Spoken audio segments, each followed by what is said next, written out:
What? What? All right, here we go. 1, 2, 3. Hey, everybody, and welcome. Second start, everybody, to the Youth Ministry Garage. Our second start, because Matt was inappropriate on the first. Yes. Doug Fields here in the warmth of my own garage, sitting to my left, your right, Katie the Queen Edwards, Josh Griffin, who always says hello, and Matt is on suspension. Matt's back, though. Surprise guest, Matt McGill. Yeah. So, Katie, you don't know about this. You guys are on my podcast. Is yesterday, whatever the day was, today, I sent out, we released the last episode, and we called it Matt's Farewell Show. Yep. And Matt got a little bent out of shape by that. Oh. So bent out of shape's not really the right word. What would you say, Josh? Would you say bent out of shape is Matt fair? doesn't get sensitive about much. Okay. And I could tell it was text, but I could tell. No. Okay. It was a thing. It was. I was like, do we really want to call the show this? This is not your farewell show. Thank you. Just because you were... And, of course, you saw that there was 3 Twitters after that. Just because you were a C- to F last week does not mean this is just because I was proven right and you can't admit it. Matt, you can't leave the show. You are the show. Thank you for telling me what I want to hear. I got you. I agree with that. Here we go. But what would Dusty Smith say? Dusty's on the Hall of Fame, and so he's given us his last name. So if you are a Hall of Fame member, keep sending them in, because that proves you're a Hall of Fame member because you continue to listen to the show. We're going to clean that out. Who's we? Me. Yeah? Producer Seth. No? I'd actually like to see you do that. I'd like to see you get involved in the show. I'm very involved in the show. Not just derail it. Not just ride Katie's coattails. Hey, I don't know if this is going to be the last show of the year for us, because can we pull one off next week? I'm in. Okay, I'm in town. Are you in town? I'm in town. Let's make next week our Christmas show then. Didn't even ask Matt. Matt, are you also? We had the show.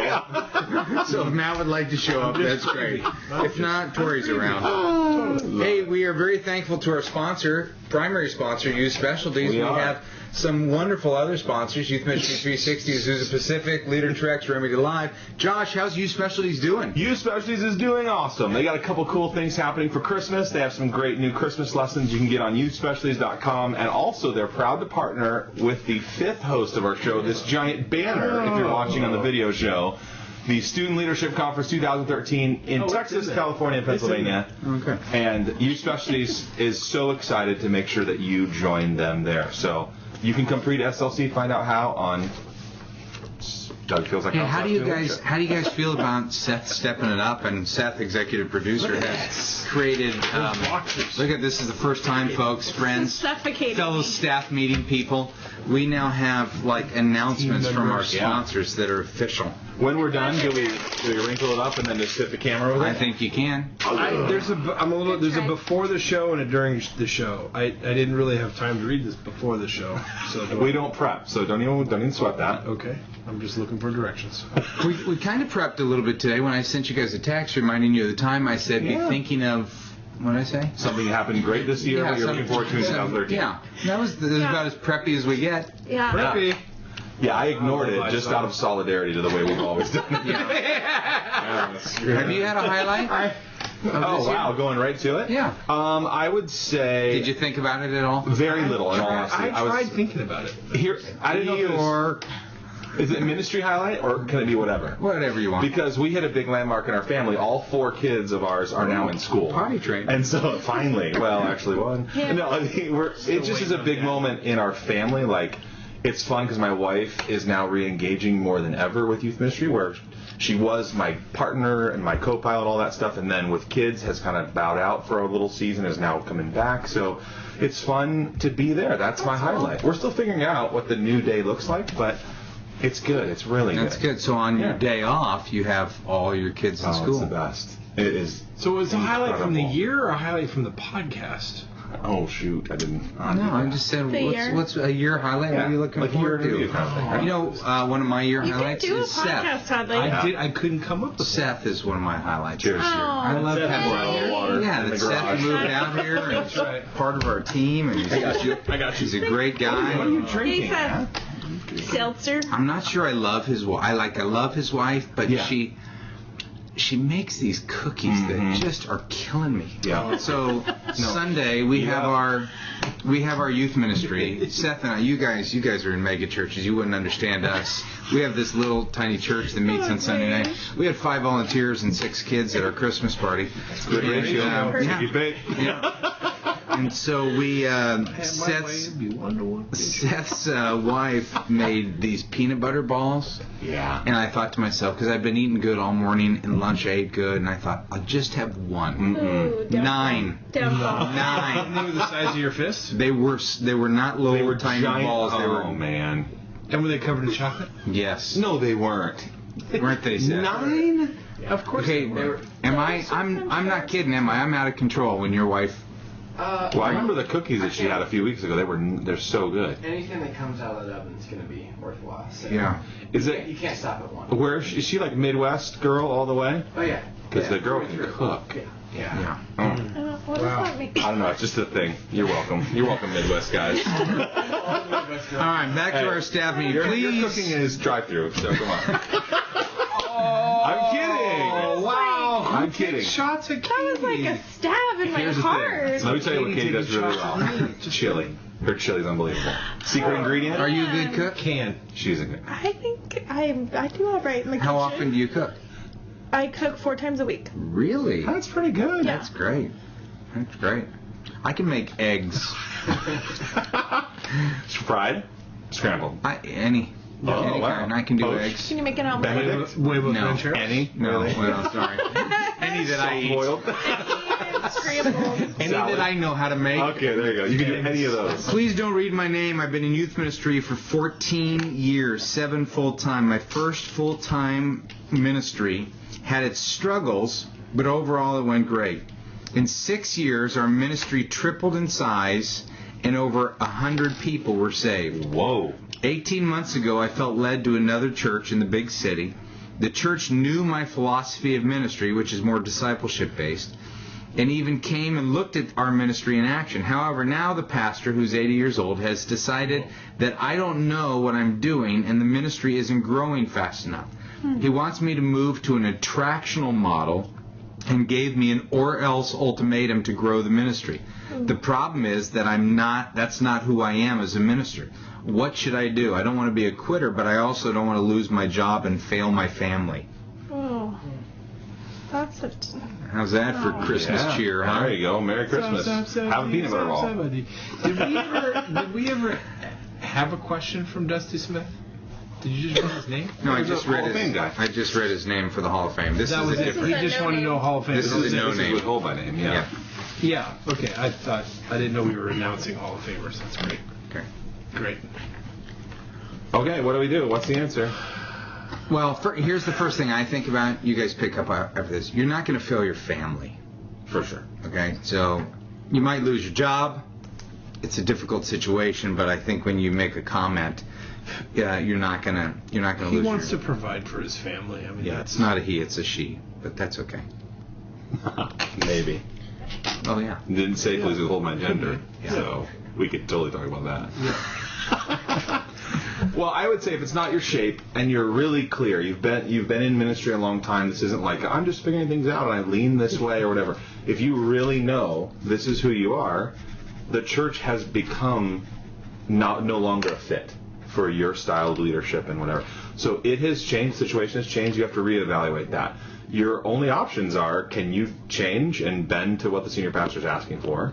Can you do it the way you've always wanted it and ignore your senior pastor, or do you leave? Well, So- there's a fourth option: is you find somebody to help you. Yes. Is that you lead? You shift over to a attractional ministry, assuming that you don't feel like you're selling your soul and yada yada. But I mean, if we joked last week, right, about me being horrible at programming, which is totally true. Right. So you surround yourself And with so great you have to programs. find you have to find other people to make up for that. So there is that option. If you feel like, man, I want to give this a shot, I do want to stay here, just because that's not your fit, that doesn't necessarily mean you're not a fit for the church. I would agree to a degree. Yeah, and that's all within reason. Yeah. Because I think if you're measured, if the metrics, the indicators, if your fit with the church is measured by being evangelistic or being attractional or whatever label you want to put on it, and that's not you, eventually that's going to be a rut. Maybe not today, maybe not in a year, but eventually that's going to catch up with you. The expectations are different than what you can deliver. I think this feels like a pray about it, ask God to make it clear, but it sounds like it's time. Yeah. And I think that's okay. Don't sandbag attractional churches or discipleship churches or models. Sandbag me, make fun of? Yeah. Okay. I think it's okay to go, this is a clear indication that God is up to something. Attractional is a interesting word, I think, with just youth ministry. I mean, so is discipleship, because I feel like I think those two things can partner in a great youth ministry. Like I don't necessarily think it has to be one or the other. I'm just wondering, are there questions that you can ask yourself to kind of seek out, well, where could I grow? Not that, even, I mean, I think there's things that I don't do well or aren't my natural bent, but are still important to my ministry. And so how can I kind of grow individually and maybe push myself or challenge myself to think outside of what I do well? I don't know. That's good, Katie. Yeah, because everyone has things that they can't do well. Sure. And so it's just a principle of leadership to find people to help maximize your strengths, but also to find people that make up for your weaknesses. But the calling and the vision, I mean, if you feel like all of a sudden you now have a ton of pressure that's on you, you don't want to live with that. You want to get some clarity. Yeah. I feel like you're going to go the other way. Go. Well, I have a situation like this. I always think people jump too soon. True. And I think so. God may be up to something, but maybe I kind of get sad about people not asking the right questions before they enter in, and so they're in a little bit. Everything, the grass looks greener on the other side, so I want to jump to that other ministry situation. Then I don't ask the right questions, and I'm kind of caught off guard a little bit with some of the things that are happening. Yeah, which we've talked about. That's definitely part of my situation. Yeah. We expect my church, I've been there for 2 years, and they expected everything to be. They expected a declining ministry to be doubled within a year. But didn't say that to you. Oh yeah, no, didn't say that. But there was. I went into it going, no, this thing needs to grow. The weekend needs to grow. So I had that as a goal. What I didn't have is this target on the wall that said double the number. Yeah. Well, here's a thought too. Maybe behind this whole thing, it's really about numbers. It's really not about attractional versus discipleship and wirings. It's about numbers. So if he can take his strengths... And one number is 80. 80 years old. That's true. But if he can take his strengths, discipleship, and use that model to achieve the numerical growth that the leadership is looking for, I'd imagine leadership doesn't care how he gets there as much as they care about the number. Now, is that a culture you want to be a part of that's numbers-driven versus attractional discipleship, whatever? That doesn't really... But it is a numbers-focused... Boil it down, it's a numbers game. Sure. So. Yeah. Well, most churches are. Let's be honest. If your numbers dipped in half, you'd be in trouble too. Absolutely. But there's another piece to this that I wonder. And we can't answer this question, but here's a guy who's had ministry success, quote unquote, based on his numbers at the place that he left to go to this, and there's just this piece of ministry that. It can't be quantified and defined. I mean, there's obviously a God piece and the Holy Spirit, and just because you were successful in one environment doesn't mean you're going to be in the next. Because not everything can be reduced to if you do these 4 things, this is what's going to happen. So there may be some hurt in that, some pain, like I know how to do it, and here it's not happening. But I think if you feel like right now you don't want to lose your job and you want to stay there, you don't want to be a quitter, then I'd work around it. I think what Matt said at the beginning is you surround yourself with people who make your weaknesses seem irrelevant, and you get some other people to help you on the attractional end. You do the discipleship end, and you have a winning combo. Matt, you and I did that at Saddleback for years. You were more of the discipleship oriented person. I was more of the front door person, and we created a good combo there. And it wasn't like I didn't have a heart or I didn't believe in the evangelistic side. I mean, I totally loved it. I was totally plugged in. It's just naturally, that's Yeah. just where our... Yeah, you didn't like people, so you'd rather just talk to Christians. So anyway, anonymous, tough situation, and I'm going to set yours aside and pray for you, at least tonight, when I pray for Matt and Josh, because they're losing bets to me. Yeah, they're... I'm not, so you don't need to pray No, for me. I pray for you. I pray for you. I pray for Seth. You guys are on my list, but Matt and Josh On my are losing list. to me. Just want to let you know we're in a little weight bet. Mm-hmm. Yeah, Yep. and It's been one day. It's been one day, and I'm in the lead. He had 7 points. Congratulations. Nope.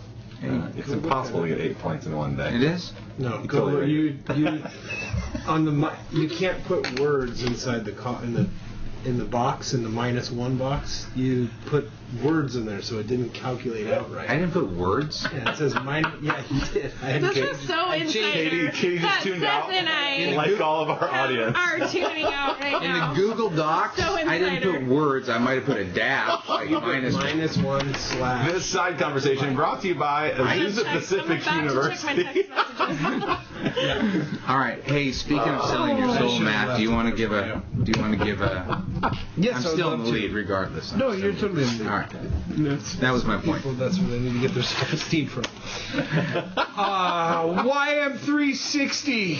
It's excited It's usually what to... losers say. That's, Go as ahead. long as I'm losing weight, I'm happy. Can you get that away from me? YM360. It's excited to announce brand new Bible study curriculum. What's it called? Elements. That's right. Elements.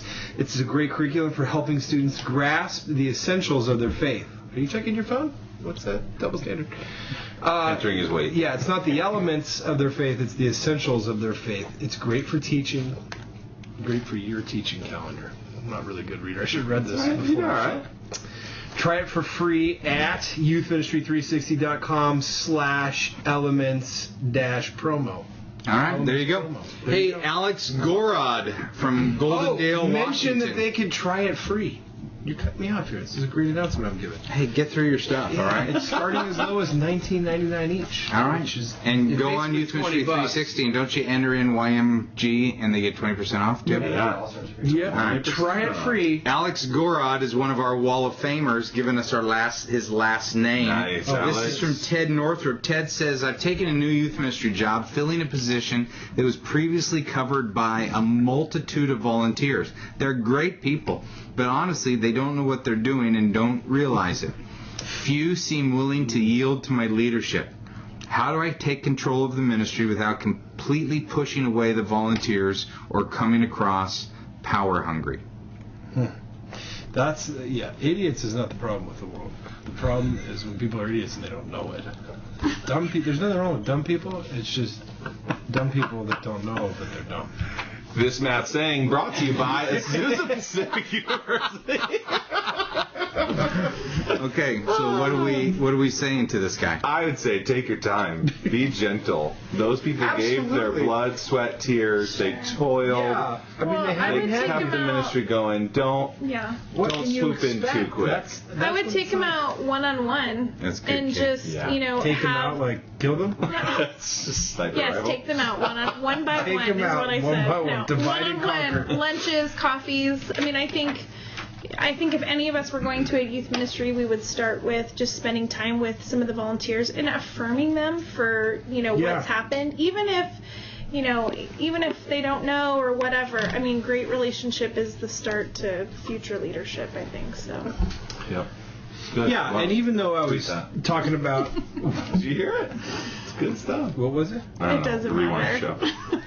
Go for it. Do it. Say what you're going to say. Well, no, I was going to say is that even though, I was joking in the beginning and saying the problem in the world is that people don't know they're idiots, that's a huge thing. That doesn't mean you go around and just tell everybody, this is how wrong you are, this is how wrong you are, this is how wrong you are. I mean, on a podcast, when we're reading emails and there's no real human interaction, it's easy for me to do that because it's funny. You don't feel the human. You don't feel the team. Maybe that's why you. I do. It's like a cloud of Yeah, you know, this is like a staff meeting. No, but when I'm no wonder you answering act the way that you do when you don't really feel the pain of the people who listen. Oh, Part of our team. This is a staff meeting, and it's like they're sitting right there. Wounded me, even I'm right across the table from you. Matt's last show, part 2. Double standards and flip-flops are really hard. Katie, you're the only perfect person at this Thanks, table. buddy. You know, he makes a comment, says, few seem willing to yield to my leadership. And that one throws me just a little bit because people typically don't yield to leadership. I mean, I wrote a book on yielding. Maybe they do. You got to lead them to. I mean, as odd as it sounds, you have to lead them to yield. You have to love them enough and care for them, and all of a sudden you go, oh look it, I've asked them to be a part of this, and now they're a part of it. I mean, when I first come into a situation, if I was coming into this situation, they're probably thinking, who are you? We've been running this ministry without you just fine. You might be like the last guy and leave in 6 months. So you kind of until you prove and earn our respect, and we're going to kind of keep doing what we've been doing. You may not have been set up well, Ted. That may be part of it as well. Yeah. Mm-hmm. And you may needed some leadership help on your part to help set you up. Not that you need leadership help. They should maybe the people who hired you and brought you in didn't set you up. And that's why people need leader treks. Talk about a good setup. Wow. That's the reason why, huh? Big holiday sales from Leader Trek. 12 Days of Christmas going on right now. Go to leadertreks.com. Check out their refuel retreat. Katie? Oh, I would throw in a short one. Throw in one more thing. No, I just read it short. So you're basically, well, what if they cut their royalties? One more. Fine. We got a bunch of people lining up to get in. One more thought. Go ahead. One more thought. Is it possible that you strolling in with your latest leadership thing, or the latest model that you copied, or the latest this and 99 that, thoughts for small groups? Yeah, is it possible that isn't going to work in your culture? And what you think they're idiots, maybe they've uncovered the way stuff works. And if you saunter in cocky and prideful, you could get smacked down pretty quickly instead of coming with an attitude of humility and learning and appreciating. I think just be careful. It feels we don't know that about Ted. But even the yielding, the leadership, that is like I'm coming in, I'm the leader. They gave me the title. And I know that obviously we don't know that, but I'd say be careful of that attitude because maybe they're onto something too. It's your job. I feel like it's your job to earn their trust. And I think yes, some people are unpleasable and need to be moved on out of the ministry. So that's part of it. But instead of assuming that your title or that your paycheck or your position gives you authority, take responsibility. Take responsibility is a better way to do ministry than to be looking for authority. And if your goal is to earn their respect and earn their trust, well, I think there's natural turnover too. I mean, if you're prayerful about the process, you enter into your leadership role with humility. I think, naturally as you get to know people, you're going to, have conversations of this is a fit, this isn't a fit. So that'll all just come with time and investment. Agreed. Katie's on today, right? No, with Matt. Carol Scott from San Antonio, Texas. Carol Scott from San Antonio, Texas. Please don't read my name. No, I was San Antonio, Texas. I'm doing something in San Antonio, Texas in the fall, and I was going to make some comment. I'm trying to get another gig while I'm out there. Oh. Yeah. In the fall? That's literally a year away. No, it's like October. I think I plan ahead, Josh. Okay, so 10 months. Yeah. I was sorely. I apologize for exaggerating. Yeah. It's 10 months. Weird. Not you don't know what you're doing next October? Yo, I hope you guys are great. Glad to see the Cool Table back with a complete cast. So, here's another good question. How to train your volunteers that spend time teaching students? Like small group leaders, is there different training from non-speaking youth workers? Are they inspected or expected? Is there more expected of them? I'm curious because they technically speak for your ministry and wondering how loose the reins should be. Thanks. Well, I was kind of editing as I read because it wasn't. I'm sure it was really written properly, and I just didn't read it. Yeah. Printers out of toner or something. Yeah, but I think the essence of it is: do you train your volunteers who speak different than your small group leaders? That's a great question. Or your other regular youth workers? I would actually be honest right now and say we need to do a better job of that, because all of our small group leaders have some type of teaching capacity. Yep. We give them a great curriculum. We try to make it as easy as possible. We do great prep as far as some training, interviewing, background check, all that. But the actual art of teaching, I think we could do a better job of teaching our teachers how to teach. That's a lot of teaches in there. Sorry. Yeah. I would just say I don't want to. We're not doing that well. So answer away. I don't think anybody does teacher debriefing well in the church. I shouldn't say anybody. I shouldn't say anybody. I don't know anybody. Yeah. You know, in 30 years that I've been teaching on a weekly basis, nobody. I've had a couple people make comments about you could be more effective this way or that way. And I mean, I'm always the one coming to the table saying, what should I fix? Help me change something, that type of thing. People tend to not train other people how to communicate. And so I think what I would say to Carol is, I think if you're leading the ministry, you want to help people with their messaging. And if it's not clear, or if it's too heady, or they're missing illustrations, or do it in a gracious, tender way, but hey, I'd love to have coffee with you. Tell them 3 things right away that you thought, I think you did a great job the way you engaged the audience. I love the way you taught that scripture. I think you exegeted it well. I appreciate your passion. I'd love to get together and debrief that. If they're going to be one of your teachers, then coach them a little bit. Here's 2 or 3 things. I mean, we do that with each other all the time. Yeah. You know, I'd say coaching is a little bit. That's probably where we're a little stronger, as opposed to like training, like formal training and how it's done. Yeah. Yeah. Take them to speaking to teenagers. Absolutely. Yeah, we had some of our volunteers at one we did recently. It was great. Maybe you could do a speaking to teenagers in San Antonio. Maybe. Not a bad idea. About a year from from now, there. give or take. Plenty of time to get people there. Register now for speaking to teenagers. Wait, they have not. You guys have not. You and Duffy need to kind of pony up a little bit. Yeah, we're not an official sponsor. Like Azusa Pacific We're University. like student leadership is. Well, I think it is dangerous to a degree, because they are speaking. We would even give the title of pastor away. So if someone is speaking as a volunteer pastor for your ministry, you better make sure you know what they're saying, and that they're saying it well. Yeah. So a lot of responsibility we put on them. Not many of you should presume to be teachers. You will be judged more harshly. To be honest, we actually had a conversation about this morning. We're talking about maybe buying some video curriculums too, and just taking some of that teaching pressure and whatever. Go back to the ABS model. We've talked about it, where there are less teachers. Right now every small group leader has to teach. And in the ABS model, which is very, very good, there's a teacher, and the other small group leaders are participants and conversation leaders. We've talked about that as well, because not everybody's gifted for teaching, and yet in the model we're following, everyone has to be a teacher. Yeah. Well, and it's teaching the primary content delivery, the primary purpose of those small groups, Exactly. or is fellowship, interaction, accountability, the whole bit. So a video, something that engages conversation, might serve the purpose. Yeah. Well, there's some really good video stuff out there, so we're just experimenting a little bit. Yeah. Name for it. Just Engage. I made that up. You made up the name Engage? I bet you Remedy Live has some. No, this guy They could do actually have an online video series called Issues, available for free on RemedyLive.com. Is this for real? A great discussion starter for youth groups and small groups. And also, Remedy has Christmas giveaways. Thanks for being a youth worker. Don't they give Starbucks away? Text the keyword YMG to 313131 to be entered in their giveaway for a Christmas gift from Remedy Live. Holy cow, that was professional. They will also give away some of their brand new t-shirts and some Starbucks cards to the winners. I'm going to text YMG to 313131. You don't like Starbucks, though. I like Very cards. exciting. I like free stuff. I'm going to put this in my file.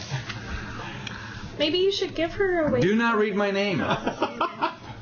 Sorry, didn't mean to scare you. Can Can you tell us whether it's a her or a him? What's that? Can you tell us whether it's a her Can we or talk a him? gender? It appears to be a male. Male. Don't read my name, but I'm wondering if you could share your top indicators to know when it's time to leave a church as a youth or staff pastor. When is it time to leave a church? We've talked about this a lot. A lot? We've talked about it. Maybe we haven't for On 6 and off, months. but No. not often. We've done 200 shows. I think one of the indicators is... In the scope of 200 shows, we've talked about it a lot. Yeah, and that's true. I think one of the indicators is a stirring and unrestlessness that can't be settled by success.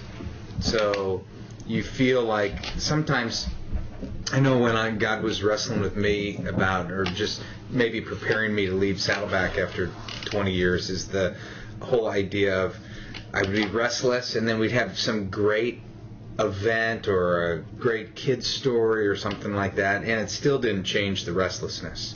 When I started that Sunday night service for a younger, 20s and 30s, and it blew up overnight, that still didn't. Yeah. It didn't appease the restlessness. It wasn't like. It was more like, more work. Right. And sometimes that new vision, that freshness comes right back. Yeah, and there were times, over my long, one church 11 years, another at 18, where I just needed a vacation, or I needed a break, or I needed to catch a new vision, or, have a refreshing new volunteer or something like that. And I'm like, oh, okay, I'm back. Doug is back. Yep. But I think there's times where even when you have those things and you don't kind of come back to who you know you really are, I think that's one sign. So that was the second church you left. The first one, what was it the first time? What was the... Because, things were successful when you left South Coast, but why did you leave that situation? I left that situation because of the leadership. Be more specific.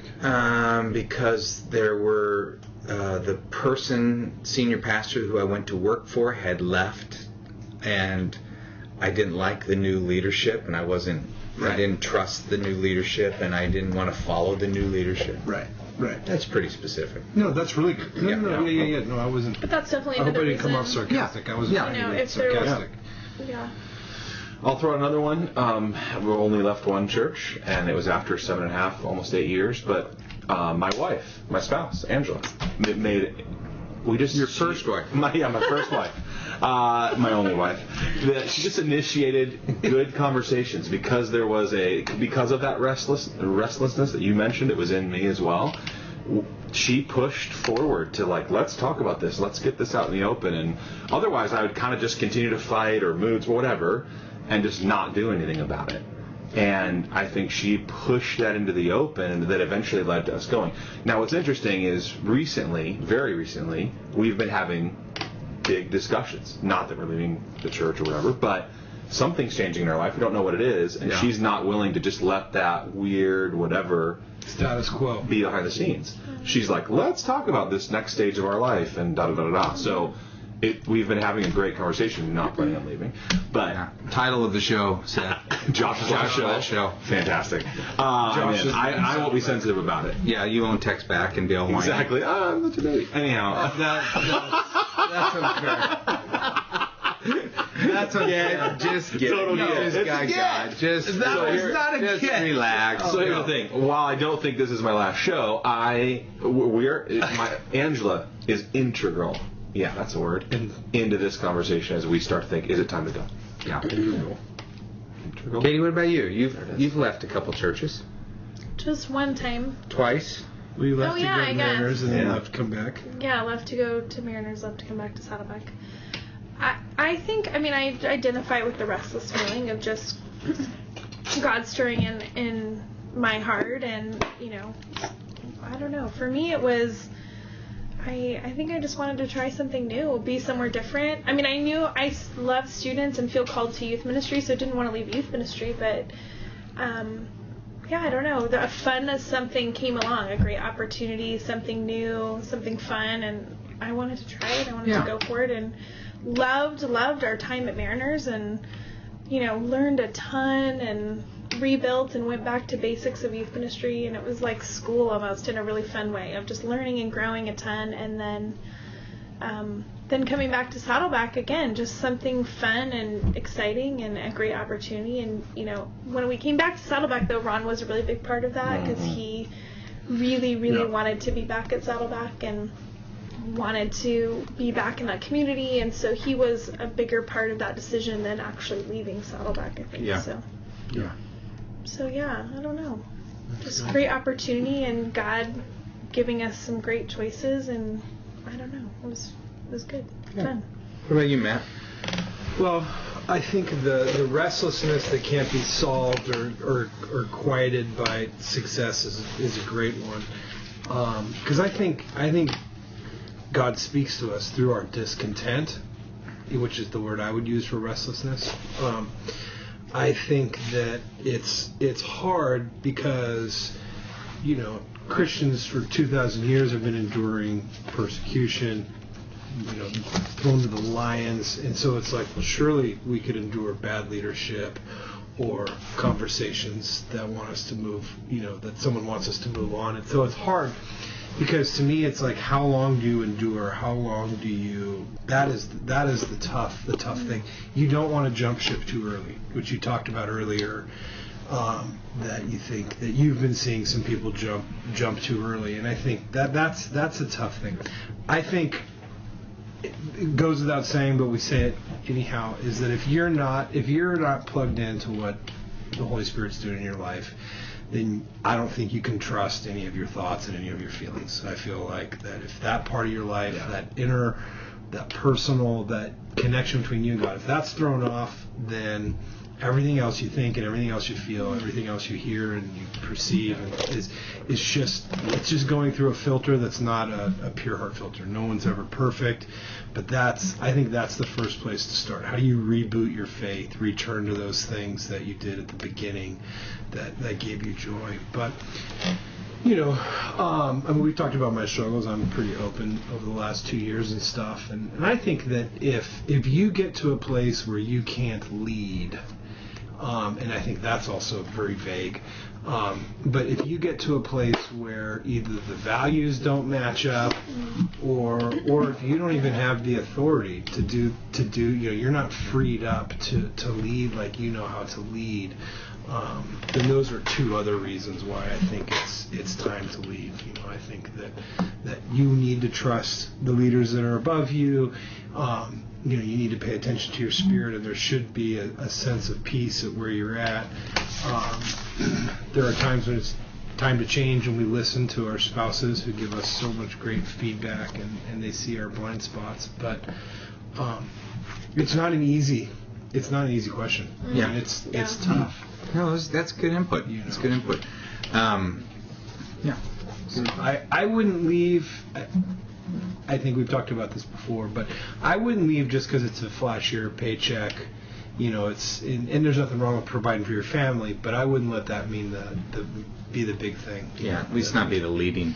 Leading. You know what? As Matt was talking, and I was a little bored, I was looking at the dates, and we've done 31 podcasts this year.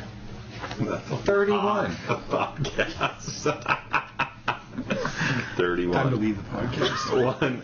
My leader doesn't believe in it. I like what you're saying about money. We had a good opportunity come up not too long ago that paid very, very well. And Ange and I in our discussion said, well, let's take money out of it. Would you go?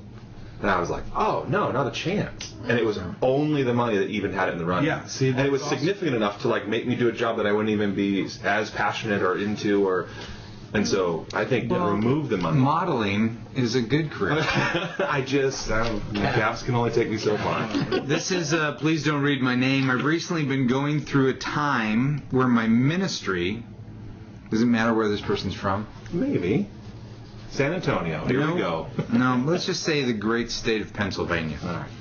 I've recently been going through a time when my ministry has went from part-time to barely any hours at all due to money issues.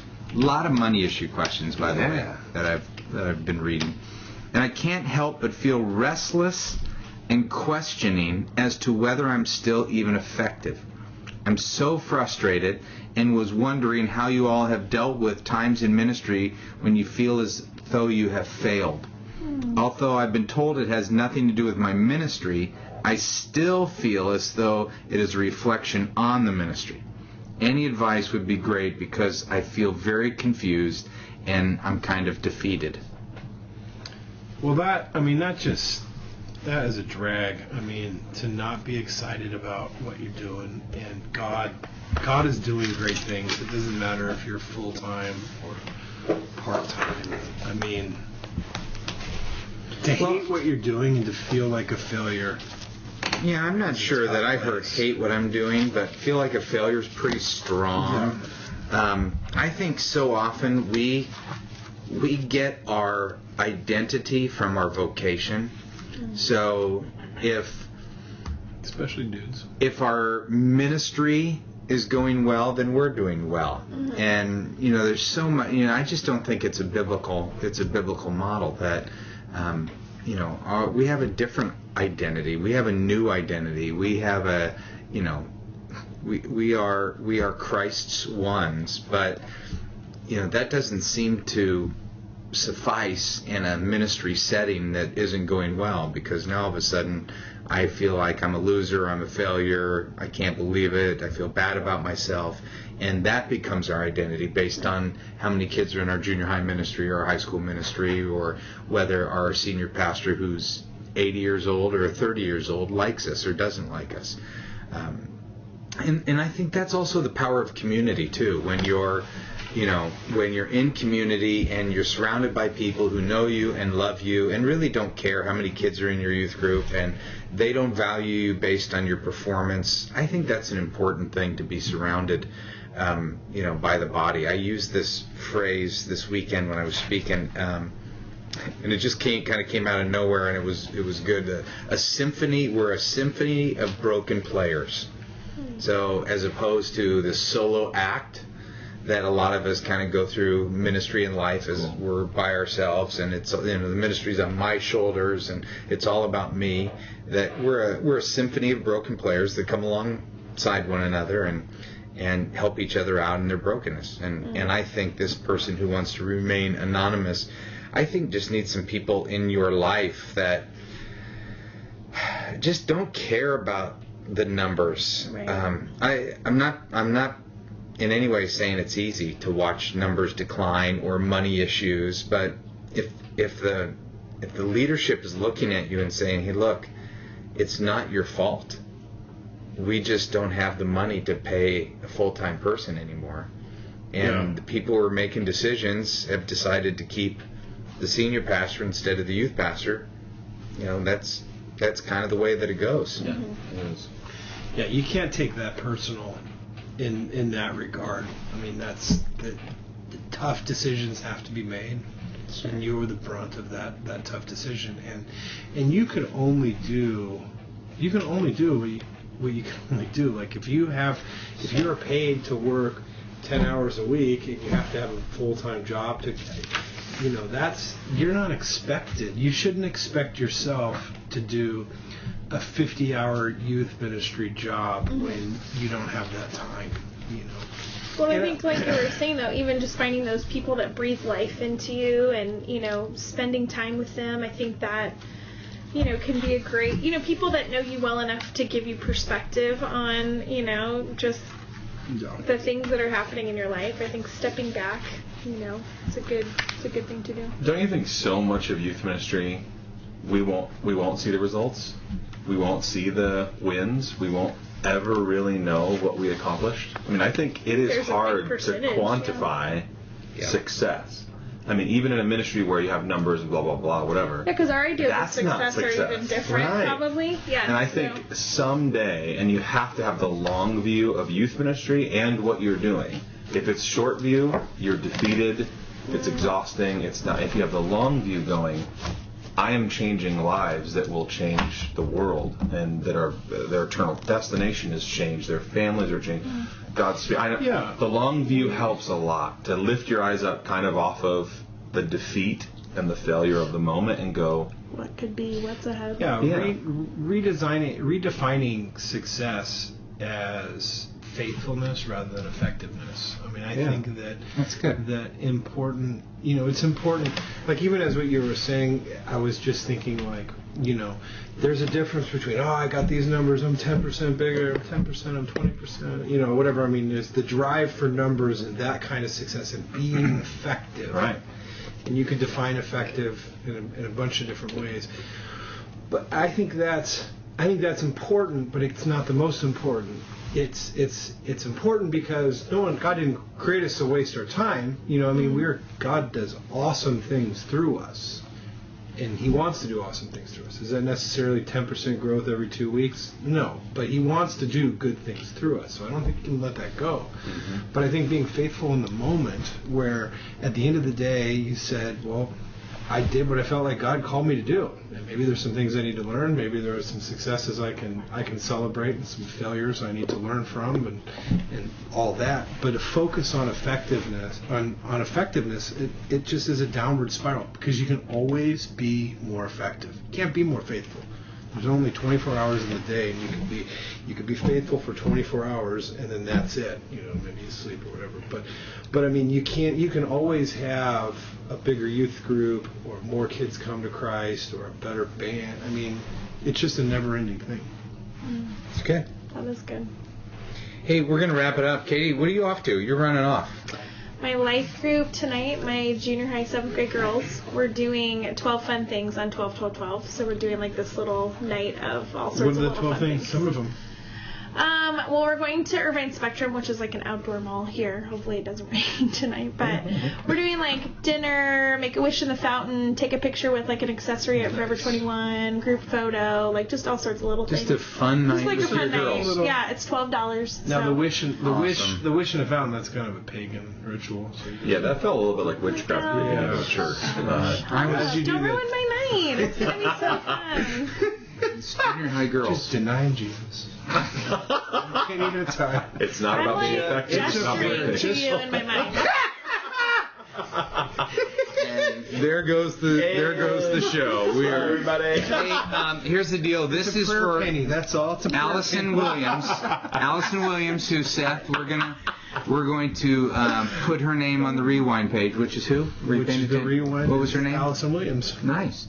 Allison Williams She didn't is want her name she's a mentioned. Hall of Famer. She didn't want to be. recognized. But here's the deal. Allison has a question about how things have changed when it comes to money on the recession with youth ministry. Like, have you made camps Like less cut events effective? and stuff The like reason that. I didn't want to talk about it here is because I didn't want to make Josh feel bad because his camps are really expensive. Because my kid's in his youth group and holy crap. Yeah, they're a little expensive. Oh, we got camp prices here from. Yeah. What is this? From 1864. So anyway, we're gonna put this on the web. Seth, you okay with that? That's great. That'd be a good question for our community to jump into.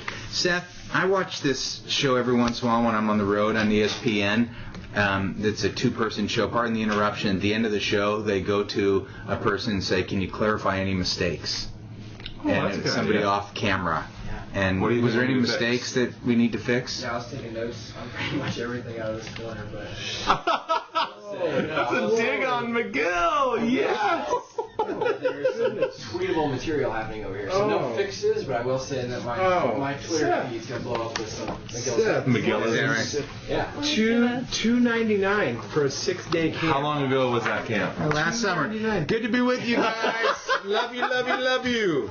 See ya. Look at that. 12-12-12. We'll be together again next week. Goodbye. Wow. Goodbye.